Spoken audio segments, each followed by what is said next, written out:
అది చేసిన మేలును కూడా మర్చిపోయేటువంటి ఈ మనుషుల తాలూకు తోబుట్టువులు మనకు కూడా అక్కడక్కడ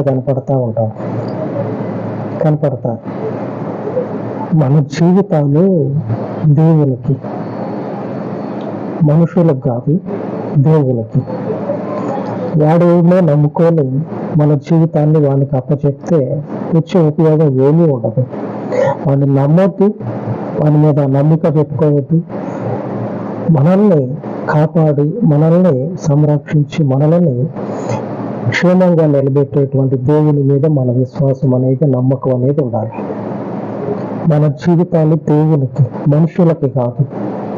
మనుషులకైతే ఇలాగనే మళ్ళా చేతులతో తీసుకునేటువంటి అవకాశం లేకుండా వాళ్ళ మోసాలలో పడి కొట్టుకుపోతాయి. మనుషులను నమ్ముకో.